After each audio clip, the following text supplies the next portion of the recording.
आज सबसे पहले हम डिस्कस करेंगे ये जो अमिताभ बच्चन और शाहरुख खान दोनों कलकत्ता गए, वहां पे जाके उन्होंने इनॉग्रेशन के टाइम पे कुछ कमेंट्स दिए। मैं कमेंट्स का बहुत स्पेसिफिक्स में नहीं जाना चाहता, पर एक चीज तो बिल्कुल साफ है कि अमिताभ बच्चन और शाहरुख खान दोनों ही नाराज हैं गवर्नमेंट से। ऑफ कोर्स ये कि गवर्नमेंट बॉदर्ड है बहुत ज्यादा उनके लिए, ऐसा भी कुछ नहीं लगता। मगर नाराज क्यों हैं वो? आफ्टर ऑल प्रॉब्लम क्या है? मतलब कि फ्रीडम ऑफ एक्सप्रेशन या फिर सोशल मीडिया को लेके? सर, मैंने शाहरुख खान और अमिताभ बच्चन दोनों के कमेंट्स पढ़े, सुने भी।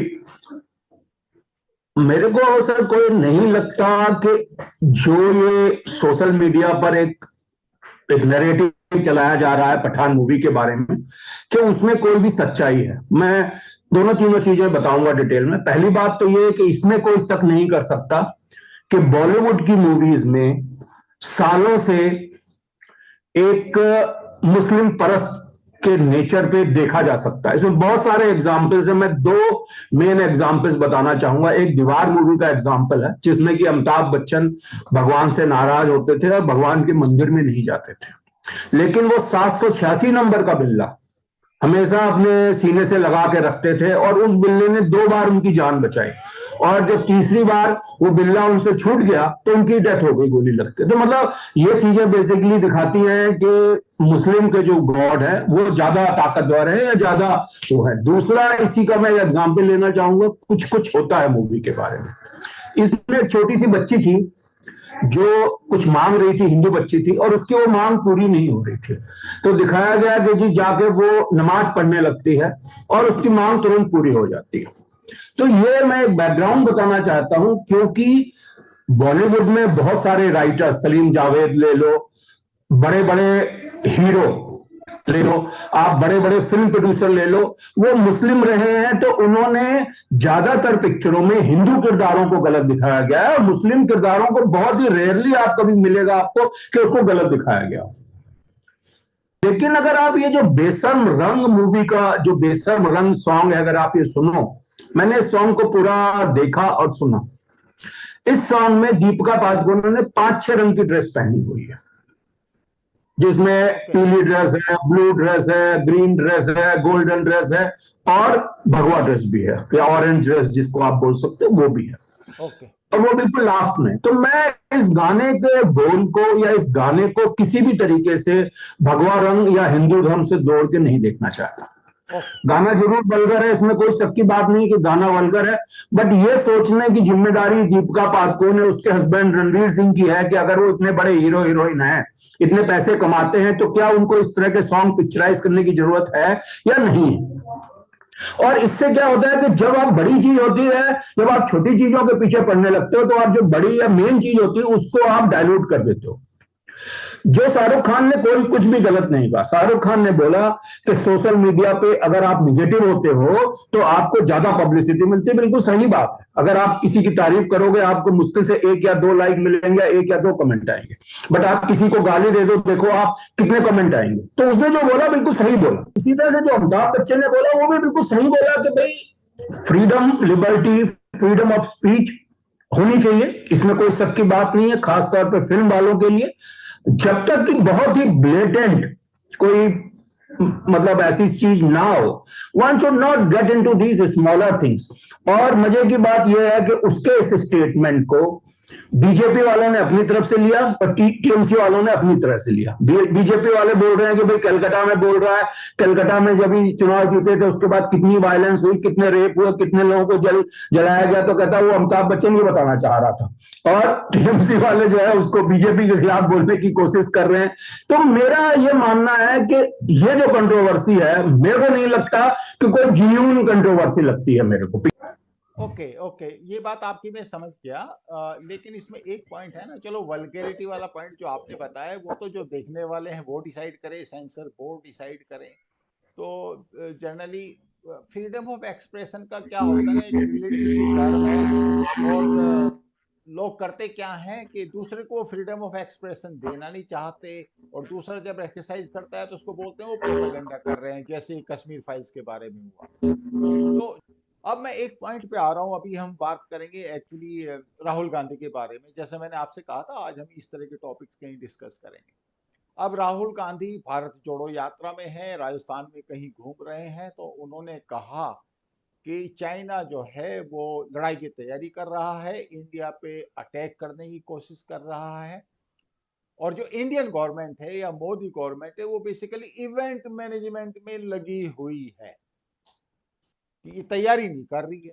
मतलब बेसिकली पॉइंट ये है कि जो कांग्रेस है वो होती तो वो बहुत जरूरत से ज्यादा तैयारी करती या जरूरत के मुताबिक करती और चाइना को एक सबक सिखा देती, हम तो जैसे उनकी ईंट से ईंट बजा देते, शायद इस टाइप का वो इंप्रेशन दे रहे हैं। तो पहला जो मेरा आपसे क्वेश्चन है वो ये है कि is the Indian army ill prepared, और गवर्नमेंट और पूरा जो सर्विसेज है वो तैयार नहीं है चाइना से लड़ने के लिए? अगर ऐसी जरूरत पड़ती है तो are not we ready for that? Over to you. Rahul Gandhi के स्टेटमेंट पर मैं ये बोलना चाहूंगा कि सूप बोले तो बोले, छलनी बोले जिसमें 72,000 छेद। आज के समय में जितनी भारत की सेना और भारत की सरकार तैयार है, चाहे वो चीन हो, चाहे पाकिस्तान हो, या चाहे कोई भी और देश हो, उसका सामना करने में जितनी आज के समय तैयारी है, इतनी आज तक कभी भी भारत ने तैयारी नहीं की हुई है। भारत की यही भारत था जिसमें कि रक्षा मंत्री एंटोनी जी ने पार्लियामेंट में जाके बोला कि हम बॉर्डर पर इसलिए रोड और ब्रिज नहीं बनवाते हैं कि चाइना अंदर आ जाएगा। मतलब हमारी ये सोच थी। आज की तारीख में जब से मोदी सरकार आई हुई है, अगर आप देखो हर तरफ बॉर्डर पे, चाहे वो अरुणाचल प्रदेश हो, चाहे सिक्किम हो, चाहे लद्दाख हो, रोड्स बन रहे हैं, ब्रिजेस बन रहे हैं, हर तरीके का वो इंफ्रास्ट्रक्चर तैयार किया जा रहा है जिससे कि भारत की सेना को बॉर्डर पर पहुंचने में देरी ना हो। पिछले 10 साल 2004 से 2014 तक मनमोहन सिंह जी की यूपीए की गवर्नमेंट रही। अगर आप देखो, एक भी मेजर वेपन सिस्टम नहीं खरीदा गया, एक भी। आज इन पिछले 8.5 सालों में आप कोई ऐसी चीज नहीं गिना सकते जो कि मोदी सरकार ने ना खरीदी हो भारतीय सेना के लिए। आप चाहे रफेल देख लो, आप अपैचे एंड चिनूक हेलीकॉप्टर्स देख लो, आप सामान कैरी करने वाले बड़े हेलीकॉप्टर्स देख लो, आप युद्धपोत देख लो, मतलब you name a thing and that is being purchased by the government. और S-400 जिसमें खिलाफ अमेरिका के सैंक्शन लगने का डर था, फिर भी क्योंकि भारत की सेना को जरूरत था, मोदी सरकार ने रूस से खरीदे और आज के समय में चीन के बॉर्डर के ऊपर डिप्लॉयड हैं। भारत की सेना ने पिछले 3 बार से ये दिखाया चाइना को कि ये भारत जो है 1962 का भारत नहीं है, और इसके ऊपर अगर आंख डालोगे तो मुंह की खानी पड़ेगी। पहले ये डोकलाम में दिखाया, फिर लद्दाख में दिखाया, और अभी जो है अरुणाचल प्रदेश में ये दिखाया। तो भारत की सेना और भारत की सरकार इस समय इतने प्राइम है कि चाइना की हिम्मत नहीं है, मैं कहता हूं कि चाइना कोई भी भारत के खिलाफ कदम उठा सके। कोशिश जरूर करेगा, और कोशिश करने के पीछे वजह है। वजह क्या है? चीन हमेशा से कांग्रेस सरकार को खरीद के चला है।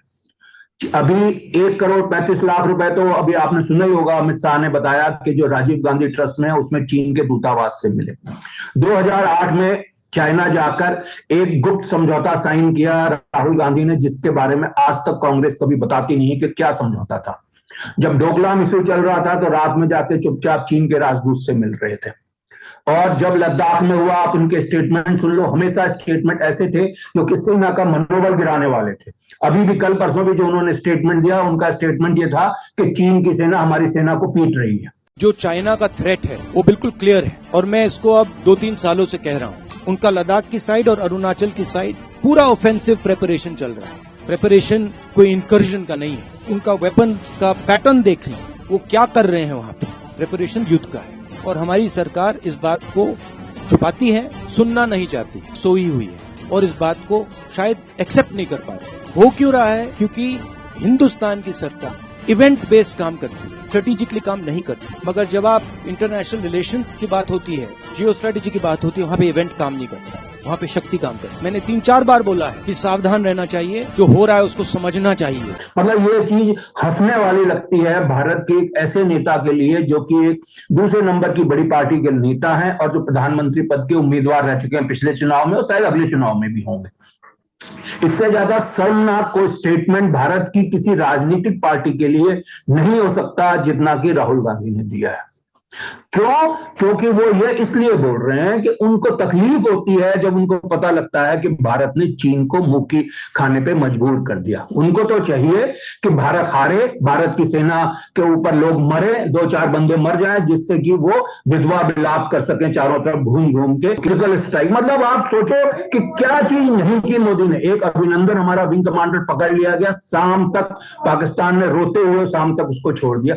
जिस समय हमारी सेना और सरकार की इतनी ताकत हो, उस समय कोई ये कहे कि भारत की सेना तैयार नहीं है, तो इससे ज्यादा हंसी की बात और सच से परी बात कोई नहीं हो सकती।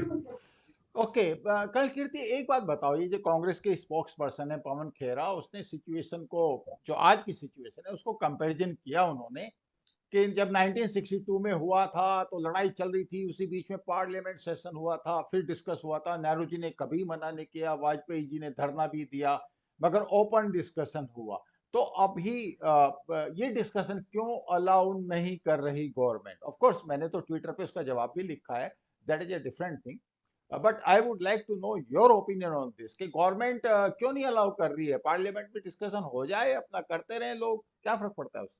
पर गवर्नमेंट ने कभी मना नहीं किया। गवर्नमेंट अपने कानूनों के तहत उसका डिस्कशन कराना चाहते हैं। इनका उद्देश्य यह है कि काम को रोक के बीच में वो डिस्कशन किया जाए। इसमें आप मेरे को बताओ कि किसी के पास डिस्कशन करने का क्या मटेरियल है कांग्रेस के पास कि जो वो डिस्कशन कर सकते हैं और जिससे कि सरकार को परेशानी होगी। मतलब चाइना का स्टेटमेंट सुन लो, चाइना बोल रहे हैं कि भारतीय सेना हमारे क्षेत्र में घुसी है। मतलब चाइना ये नहीं बोल रहे कि वो हमारे क्षेत्र में आए, उनका यह स्टेटमेंट है कि भारत की सेना ने एलओसी क्रॉस करके हमारे एरिया में आए। तो मतलब किस बात के ऊपर वो चाहते हैं कि क्या स्टेटमेंट कर लेंगे? लेकिन होना चाहिए डिस्कशन, क्यों नहीं होना चाहिए? साफ साफ सामने सामने बोले कि जी 1962 में जब युद्ध हुआ था, मोदी ने नेहरू जी ने लास्ट मिनट तक सेना तैयार नहीं थी। हवाई जहाज, हमारी एयर सर्विसेज को पार्टिसिपेट ही नहीं करने दिया गया वार में। जवानों के पास जूते नहीं थे, जवानों के पास कपड़े नहीं थे, जवानों के पास वेपन नहीं थे और सेना को मरने के लिए छोड़ दिया गया। हमारे सैकड़ों जवान जो है मारे गए सिर्फ हमारे राजनीतिक जो नेतृत्व था उसकी वीकनेस की वजह से, उसकी कमजोरी की वजह से। तो उस चीज को आज की सिचुएशन में कोई क्या मुकाबला कर सकता है कि क्या डिस्कशन कर सकते हैं? कोई चीज हो उनके पास तो डिस्कशन करने लायक तो वो करें। ओके, अभी एक्चुअली ट्विटर पे जब मैं देख रहा था तो किसी ने कहा था भाई ये जो राहुल गांधी है ये चाइना का मैसेंजर है और मैसेंजर की बात को सीरियसली लेना चाहिए। हो सकता है कुछ टॉन्टिंग वे में कहा हो, नो डाउट अबाउट दैट। लेकिन अभी मैं एक दूसरी पिक्चर आपके सामने पेंट करना चाहूंगा और ये पिक्चर ये है। पिछले वाले इलेक्शन को आप ध्यान करो, उससे जस्ट पहले पुलवामा हुआ, फिर बालाकोट हुआ, इधर राहुल गांधी की, अब देखो आप अभी भी इलेक्शन में एक साल है, मतलब ज्यादा टाइम नहीं है और माहौल बन रहा है उस तरीके का, काफी लोग इस तरह की बात कर रहे हैं। अभी चाइना का ये आपका पार्लियामेंट सेशन में है और चाइना उधर इनकर्सन कर रहा है, आपने उनकी पिटाई कर दी, that is a different thing. हो सकता है आप पिटाई ना कर पाते क्योंकि सवेरे के 3 बजे का अटैक है वो। राहुल गांधी की यात्रा चल रही है, फ्रीडम ऑफ एक्सप्रेशन पे बातें चल रही हैं, चाहे सीरियस ही नहीं मगर कैलकाटा में हो रही हैं, और राहुल जी वार्निंग दे रहे हैं। इस टाइम पे यूक्रेन का वॉर चल रहा है और हमारे 60-70% जो वेपन एम्यूनिशन है वो रसिया से आता है, तो हमारी डिपेंडेंस है उसके ऊपर, मतलब सप्लाई लाइन डेफिनेटली इम्पैक्ट होगी, इसमें मुझे कोई भी शक नहीं है। उधर आप बिलावल भुट्टो का स्टेटमेंट देख लीजिए, उधर आप फॉरेन मिनिस्टर से वो वहां पे गए हुए हैं यूएसए में, तो वहां पे पाकिस्तानी जो कॉरेस्पोंडेंट है वो उनसे क्या पूछ रहा है। यूएसए फंसा हुआ है। अब वो यूएसए तो बोलेगा हम नहीं फंसे हुए हैं, बट द फैक्ट रिमेन्स कि यूएसए भी एक तरीके से यूक्रेन में इन्वॉल्व है। अब वो पैट्रियट सिस्टम उनको दे रहा है तो ऑब्वियसली एस्केलेशन हो रहा है। तो आपको ऐसा नहीं लगता कि धीरे धीरे ये माहौल एक गर्म होता जा रहा है? और मे बी जैसे ये सिचुएशन थोड़ी सी प्रेसिपिटेट होती है, इलेक्शन से 5 या 6 महीने पहले चाइना की तरफ से कोई मेजर ऑफेंसिव हो जाए। रीजन रीजन बिल्कुल साफ है, क्योंकि पाकिस्तान ने भी पुलवामा में क्यों कराया था, बेसिकली मोदी को एम्ब्रेस करने के लिए। और यहाँ पे भी तो यही हो सकता है, अल्टीमेटली सबका पर्पस तो एक ही है कि किसी न किसी तरीके से मोदी को हरवाया जाए। तो डू यू थिंक ये सारी जो पिक्चर मैंने आपसे पेंट की, इंटरनली एक्सटर्नली जितने भी फैक्टर्स सारे इस बात के लिए कन्वर्ज नहीं कर रहे कि चाइना छोटा मोटा ऑफेंसिव या एक एग्रेसिव डिजाइन लॉन्च कर सकता है इंडिया के प्रति इलेक्शन से पहले, जिससे मोदी को एम्प्रेस कर सके? व्हाट डू यू से? मैं आपकी बात से बिल्कुल सहमत हूं। भारत के अंदर जितने भी विपक्षी दल हैं वो, और जो भारत के विरोधी हैं जैसे कि चाइना और पाकिस्तान, ये सब चाहते हैं कि किसी तरह से मोदी हट जाए, बिकॉज मोदी ने इन सब की नाक में दम किया हुआ है। और ये भी, इसमें भी कोई शक नहीं है कि ये सब आपस में मिले हुए हैं। जब भी राहुल गांधी विदेश जाते हैं, उनकी इन सब लोगों से बातचीत होती है, और जिस तरह से वो डोकलाम के समय चीन के राजदूत से मिलने गए, ये बिल्कुल साफ दिखाता है कि कहीं ना कहीं इनके तार आपस में जुड़े हुए हैं। और जैसे जैसे इलेक्शन पास आएगा, इनकी एक्टिविटी बढ़ेगी, और ये कुछ ना कुछ कोशिश करेंगे कि कोई एक ऐसी चीज हो जिससे कि जो मोदी के ऊपर जनता का विश्वास है उसको हिलाया जा सके। कोशिश ये है। लेकिन और चाइना चाइना ऐसा कुछ कर भी सकता है, बिकॉज चाइना खुद भी अपने इंटरनल बहुत सारे प्रॉब्लम से इस समय जूझ रहा है। जैसे कि आपको पता है कि कोविड के ऊपर, जीरो कोविड पॉलिसी के ऊपर काफी सारी पब्लिक वहां पर विद्रोह कर रही है, काफी सारी वहां पर फाइनेंशियल प्रॉब्लम्स खड़ी हुई हैं, और जो जीपिंग है उनके भी ऊपर भी थोड़ा सा विद्रोह का संकट मंडरा रहा है। तो चाइना खुद भी बहुत सारे दिक्कतों से उलझा हुआ है। तो छोटा मोटा कोई इस तरह की घटना कर दे, इससे कोई इंकार नहीं कर सकता। लेकिन जिस तरह से मोदी ने, जब हमारे श्रीनगर में वो अटैक हुआ था, उसको रिस्पॉन्ड किया इलेक्शन से पहले, मैं ये मानता हूं बड़े पूरे विश्वास के साथ कि अगर ऐसी कोई घटना होती है तो मोदी पीछे नहीं हटेगा, ये मैं मानता हूं।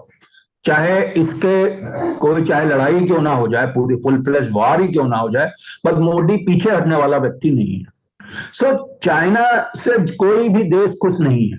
तो लेकिन कर सकते हैं, आपकी बात में दम है कि ये लोग पावर में आने के लिए कुछ भी कर सकते हैं या कुछ भी करा सकते हैं, इसमें कोई शक की बात नहीं है। ये अपने ऊपर खुद भी हमला करा सकते हैं। कल मैं एक बड़ा इंटरेस्टिंग एक स्टेटमेंट सुन रहा था, कल या 4-5 दिन पहले का, राहुल गांधी का है। बोले जी ये देश का झंडा है और मैं जाके इसको 30 तारीख को श्रीनगर में लगाऊंगा, और किसी की मजाल नहीं है कि मेरे को रोक दे। और भाई उससे कोई पूछे कि भाई आज की तारीख तो श्रीनगर में घर घर में झंडा फैल रहा है, तो तुम आज क्या झंडा लगाने जा रहे हो? झंडा तो तब लगाया था जब मुरली मनोहर जोशी एंड मोदी जी गए थे झंडा लगाने के लिए, आज से 30-35 साल पहले, जिस समय वहां पे दूसरे प्रदेश के व्यक्ति को घुसने की आजादी नहीं थी। उस समय जाकर उन्होंने लाल किले पे झंडा फहराया। आज की तारीख में झंडा फहरा के कौन सी बड़ी तोप मार लोगे? तो ये भी एक संभव, मैं भी ये भी किसी जगह पढ़ा कि हो सकता है कोई अपने ऊपर अटैक करा ले, कोई थप्पड़ मार दे, जैसे कि Kejriwal is very famous for getting people hire to hit him. So you never know कि राहुल गांधी भी करे हुए कोई बंदा थप्पड़ मार दे, कोई झंडे से रोकने के लिए आसपास कोई कुछ छोटी मोटी घटना कर दे, जिससे कि पब्लिसिटी मिल जाए। सीधी सी बात, पब्लिसिटी है। और ये भारत जोड़ो नहीं, भारत तोड़ो यात्रा है, इसमें कोई शक की बात नहीं है कि इसका उद्देश्य भारत को तोड़ना है, ना कि जोड़ना है। एक्चुअली आपकी बात सही है, और 1962 वार और अभी दोनों की सिचुएशन में बहुत फर्क है। और ये तो इनकी बेसिकली नाकामी थी नेहरू की, इंस्पाइट ऑफ द फैक्ट कि he was a tall leader, let him B toll, I don't deny that part. मगर 1962 का जो वॉर और उसमें जो डिबेकल इंडियन आर्मी की हुई है, उसमें बेसिकली पॉलिटिकल रीजंस थे। वो जो डिफेंस मिनिस्टर था ना, कृष्णा मेनन, और जितनी उसने जी सर। पॉलिटिक्स इंडियन आर्मी में घुसाई, मतलब उसकी कोई भी जरूरत नहीं थी। और एयरफोर्स को तो बिल्कुल डिप्लॉय ही नहीं किया। पता नहीं किस हवा में रहते थे नेहरू जी, आई रियली डोंट नो। कई बार तो बड़ा अमेज होता हूं मैं, गुस्सा आता है मुझे अपने ऊपर रियली। और साथ आप एक खास बात देखो, उस लड़ाई के बावजूद भी अगला इलेक्शन नेहरू जी बड़े आराम से जीत गए। मतलब आप इससे बिल्कुल बड़ी बेवकूफी इंडियन पब्लिक की आप देखो, कोई दूसरी हो सकती है क्या? मतलब नहीं हो कमाल सकते। है हमारा देश की जो टॉलरेंस है ना, मतलब कमाल है इसका भी। उसी टाइम पे Nehru should have been thrown out, Congress should have been routed in the next election, और उसके बाद कोई भी गवर्नमेंट आती, मैं ये नहीं कहता, मगर नेहरू को नहीं जीतना चाहिए था। उसे गलत मैसेज जाता है कि आप गलती करो और सर्वाइव भी कर जाओगे। that is one factor. And of course, इसका एक और एग्जाम्पल देना चाहूंगा सर। जिस समय भारत के प्रधानमंत्री चुनाव के सिलेक्शन के लिए चुनाव हुआ, उसमें 15 लोग वोट देने वाले थे और उसमें 12 लोगों ने वोट दिया पटेल जी को, 3 लोगों ने अब्सटेन किया। नेहरू को 0 वोट मिले। क्या किसी और देश में ऐसा संभव है कि जिस व्यक्ति को 0 वोट मिले हो 15 में से, वो प्रधानमंत्री बन जाए और 12 वोट पाने वाला व्यक्ति ना बने? तो जिस समय हमारा देश आजाद हुआ सर, हमारे देश की सोच में गुलामी थी और कोई दूसरी पार्टी थी नहीं। गांधी जी, नेहरू, यही सबसे लोग समझते थे कि यही भगवान है। भारत में गरीबी थी, लोग इन्हीं को देखते थे कि जी ये बड़े बड़े आदमी हैं। लोग सोचते थे कि जो ये बोल रहे हैं सही बोल रहे हैं। आज के समय में एक छोटी सी घटना हो जाती है, उसका कितना बड़ा तूल बनता है वो आप देखो। और चाइना से इतनी बुरी तरह हारने के बाद भी वो अगला इलेक्शन जीते, मतलब इससे ज्यादा और शर्मनाक स्थिति क्या हो सकती है भारत के बारे में? देखो, एक बार बताएं कर्णल कीर्ति, आप जब हिस्ट्री की बात करते हैं ना, तो उस टाइम पे आप देखना कि हिस्ट्री में अगर एक गलती होगी ना, तो उसका रेपरकशन कितना ज्यादा होगा। जैसे ज्यादा आपने होता। जो पॉइंट दिया ना, नेहरू को प्राइम मिनिस्टर बना दिया, जबकि जो पॉपुलर सपोर्ट था कांग्रेस के अंदर भी और बाहर भी, वो सरदार पटेल के साथ सरदार था। पटेल। तो उसकी इतनी गांधी जी ने तो जस्ट बिकॉज उनकी लाइकिंग थी और वट एवर में भी, और लोगों ने एक्सेप्ट कर लिया, वो बात दूसरी के। उससे साफ ये भी पता चलता है कि गांधी जी एक्चुअली डेमोक्रेट नहीं थे। He was basically, if not a dictator, he was certainly not a Democrat. ये साफ पता चल रहा है इससे। लेकिन अगर वो सिचुएशन उस टाइम पे ना होती, तो आप देखते कि इंडिया का नक्शा कुछ और ही होना था। कश्मीर की बिल्कुल सिचुएशन बिल्कुल दूसरे होने वाली थी। इंडिया में डेमोक्रेसी एस्टेब्लिश हो जाती। और ये जो 1962 की जो नौटंकी हुई ना, मतलब मैं समझता हूं कि अगर 71 को आप ले लें कि पोस्ट 47 इरा में इंडिया की हिस्ट्री में सबसे जो ग्रैंड मूवमेंट है वो 71 वार की विक्ट्री है। लेकिन अगर सबसे जी, ज्यादा लो मूवमेंट है तो वो 1962 की डिबेकल है। और बिल्कुल एक्चुअली कुछ डॉक्यूमेंट चाइना से भी आए हैं, तो उन्होंने कहा एक्चुअली ये बात, चाइना ने ये बात कही कि जो इंडियन आर्मी है वो 1962 को भूली नहीं, और वो इस फिराक में है। ये है एक रिपोर्ट, ये रिपोर्ट 2-3 साल पहले आई थी उनकी इंटरनल, कि वो इस फिराक में है किसी तरह के 1962 का बदला लिया जाए। वो ठीक है, आर्मीज या इंस्टीट्यूशंस इस तरह की बात रखते हैं, बट इसमें मुझे कोई शक नहीं कि Rahul Gandhi is way of the mark. उसे कुछ नहीं पता, नथिंग ही नोज एक्चुअली, कुछ भी बोल देता है और पब्लिक को मिसगाइड करने के चक्कर में रहता है।